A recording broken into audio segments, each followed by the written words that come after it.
Assalamualaikum warahmatullahi wabarakatuh. Kembali lagi sama saya Riri Nuri Inggriana dengan NIM 180101156. Saya dari Prodi Bimbingan dan Konseling. Seperti yang sudah saya jelaskan di video sebelumnya, saya sedang melaksanakan kegiatan KKN Mandiri IKIP Siliwangi yang terbagi menjadi 3 siklus. Dalam video ini, saya akan menampilkan kegiatan-kegiatan saya di siklus yang kedua, dimulai dari perencanaan hingga pelaksanaan. Happy watching!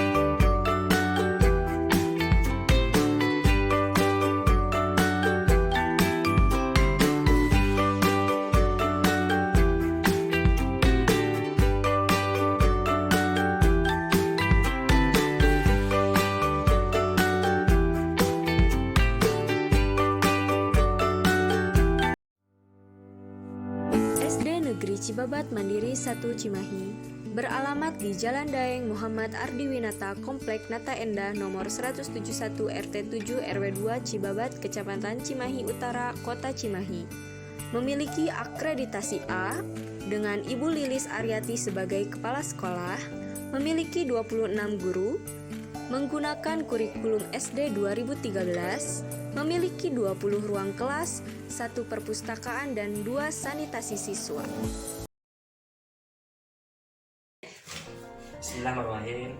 Assalamualaikum warahmatullahi wabarakatuh. Nama Bapak Cek Nugra Sumana. Bapak sering panggil Pak Cecep. Kebetulan Bapak di sini sebagai kesiswaan SD Cibabat dari 1, mengajar dari tahun 93 sampai sekarang. Bagaimana sih Pak masa transisi saat pembelajaran tatap muka diganti menjadi PJJ atau kita sebut daring? Nah, saat itu bagaimana kesiapan Bapak selaku guru dalam mengganti pembelajaran secara jarak jauh ini? Mengganti pembelajarannya, ya otomatis berarti kan menyiapkan sejak IT-nya, IT di bidang teknologinya. Salah satunya menggunakan Classroom, itu yang biasa kita pakai. Kalau Classroom dari tahun pertama pandemi sudah dilakukan Classroom. Lalu selain Classroom kita juga menggunakan Google Doc, Google Form untuk pengisian. Biasanya kan kita absen. Google Form gitu ya. Nah itu sudah terbiasa. Nah sekarang yang tahun sekarang kita menyebutnya dengan pelayanan satu pintu. Pelayanan satu pintu menggunakan Google Sheet, website lah katakan. Kalau website kan bayar nih. Ada website yang secara gratis. Kita menggunakan Google Sheet. Nah di situ semua pelayanan satu pintu. Anak mau absen di situ, tinggal klik, tinggal isi absennya. Pembelajarannya ada 2. Kita seminggu 2 kali sampai 3 kali meeting dengan anak untuk memberikan penguatan secara karakter. Karena kan tidak mungkin kita selalu memberikan tugas gitu ya. Nah umumnya kita yang paling efektif yaitu Classroom, lalu penguatan secara minimal seminggu 2 atau 3 kali. Si Pak, proses KBM saat PJJ, apa saja platform yang digunakan Bapak untuk mendukung PJJ atau media apa saja gitu yang Bapak gunakan? Ya tadi, pertama yang jelas Google ya. Google itu Classroom-nya yang jadi patokan. Lalu yang kedua pakai pengumpulan data. Pengumpulan data kami menggunakan, saya pribadi ya, menggunakan tablet. Lalu kalau lembar kerja selain untuk ulangan Google Form, lalu Live Worksheet kami gunakan juga. Nah itu semua kami pakai. Tapi yang umumnya Classroom, Google Form, lalu Google Doc sebagai materi biar interaktif. Lalu menggunakan tadi Google Sheet. Sudah sih semuanya yang sudah kami pakai. Pastikan Pak bakal ada hambatan. Nah pastinya. Sekarang hambatan apa yang Bapak alami dari awal sampai sekarang? Yang jelas kalau saya pribadi mungkin hambatan tidak ada. Hambatan ya otomatis sinyal ya, karena dari itu dengan sinyal kuota ini hambatan untuk anak ini pasti ada yang bisa kalau memiliki kuota, tetapi yang tidak memiliki kuota itu ada perlakuan khusus namanya. Kita sharing berapa anak, misalkan saya kebetulan 33 peserta didik. Nah dari 33 ada 2 atau ada 5 orang. Nah 5 orang ini kami cari masalah, akar permasalahannya kenapa. Misalkan akar permasalahannya karena tidak memiliki HP, berarti itu disebutnya perlakuan khusus. Kami berikan, kami direncanakan, bukan diberikan, karena kami masih dalam proses mencari permasalahan. Nah itu diberikan permasalahannya adalah perlakuan khusus. Bagaimana perlakuan khusus? Mungkin saja si anak tersebut dipanggil ke sekolahan untuk diberikan lembar kerja khusus untuk 1 minggu. Jadi mereka tidak usah daring, tapi diberikan lembar kerja khusus. Jadi untuk modul pembelajaran untuk seminggu. Nanti minggu berikutnya diambil lagi. Sambil menyerahkan tugas yang minggu pertama, dia ambil untuk minggu kedua. Itu yang disebut perlakuan khusus. Tetapi kalau permasalahannya bukan masalah dari anak-anak, dari saya pribadi rasa-rasanya tidak ada, karena ya alhamdulillah sedikit paham lah karena masalah IT. Menurut Bapak, kemampuan apa yang harus diperlukan pengajar saat mengalami pembelajaran jarak jauh ini?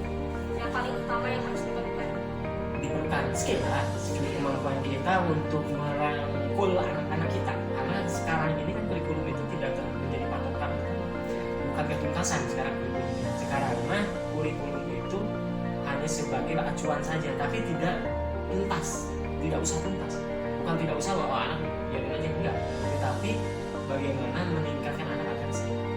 Jadi kami gunakan semua elemen-elemen teknologi itu, kita gali sambil cari informasi di BKKG, ada juga pelatihan-pelatihan workshop di LPMP dari Dinas Pendidikan. Kami satukan itu ya, alhamdulillah lah, hanya sekian persen yang tidak bisa melaksanakan, ya yang tidak bisa tadi kami lakukan dengan perlakuan khusus, dipanggil anaknya atau kita yang home visit ke rumahnya, cari solusi, diberikan lembar modul. Menurut Bapak, apakah kerjasama antara guru dan orang tua mendukung tercapainya tujuan pembelajaran jarak jauh? Nah, kerjasama seperti apa yang dibutuhkan orang tua dan guru? Nah ini agak sulit. Sulit pertanyaannya. Kerjasama dalam bentuk apa gitu? Di satu sisi kerjasama keaktifan anak terlihat dalam awal KBM, sebelum KBM dimulai kami ajak rapat melalui Google Meet tadi. Google Meet kita rapat secara real terlihat sekian persen, berarti 90% berarti itu pendukung. Artinya orang tua mendukung program yang dilaksanakan oleh sekolah dengan demikian. Kalau segitu fasilitas ya kita tidak bisa mengukur fasilitas yang jelas Android ada atau hanya tidak ada ya. Tapi itu dia bicara aja tadi berdasarkan kontrol kompetisi learning kan ini. Kalau secara dukungan 100% lah semua keluhannya ya tadi kuota, terus ya mungkin proyeknya juga tidak kapasitasnya tidak cukup. Makanya ya tinggal kita tawarin ke orang tua, yang orang tuanya bekerja mau kita lakukan secara home visit di sini, apalah dengan sistem kelompok, kita datang ke sekolah ke rumahnya gitu kan, atau dia tetap melakukan daring dengan jam yang kita komitmenkan, SOP-nya lah kita buat SOP-nya dengan si A, si B, si C. Tapi mayoritas saya hanya sekian persen, hanya 3% atau 5%-an lah yang tidak bisa melaksanakan secara. Pada umumnya semua siap menanyakan daring. SD Negeri Cibabat Mandiri 2 beralamatkan di Jalan Pesantren nomor 107 RT 2 RW 16 Cibabat, Kecamatan Cimahi Utara, Kota Cimahi. Memiliki akreditasi A, memiliki 24 guru, menggunakan kurikulum SD 2013, memiliki 13 ruang kelas, 1 laboratorium, 1 perpustakaan, dan 2 sanitasi siswa.